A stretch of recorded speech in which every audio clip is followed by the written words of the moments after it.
The Marshall Fire is actually comprised of two fires.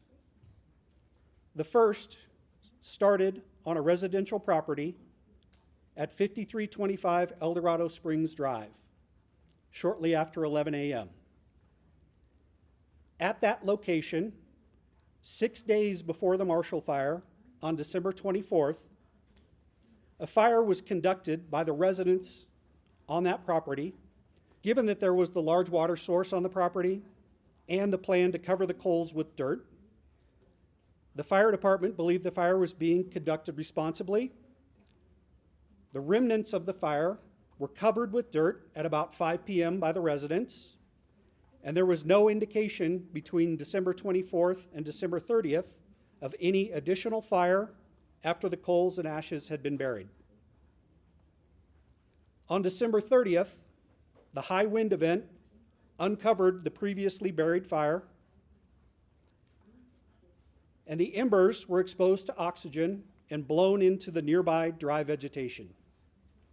The vegetation caught fire and began to quickly spread through the property.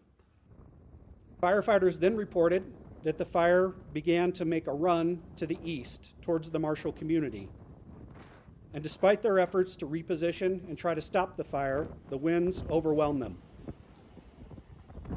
Approximately 1 hour later, a second fire started just south of the Marshall Mesa trailhead. Further investigation determined that the most likely cause of the second fire was hot particles discharged from an Xcel Energy power line. A close examination of the power lines in the area revealed that one of the power lines had become unmoored from a crossarm and was hanging low enough to come into contact with a support brace. Our expert stated in his findings that it is more likely than not that discharge particles from the power lines started the second fire. Additionally, the District Attorney's Office looked to see if it would be possible or justified to charge any criminal offenses in connection with the cause and origin of the Marshall Fire.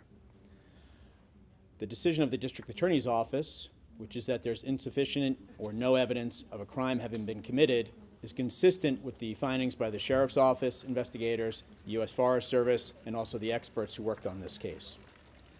If we were to tell you today that we were filing charges, it would be wrong and unethical. We can only file charges when there's evidence of a crime having been committed.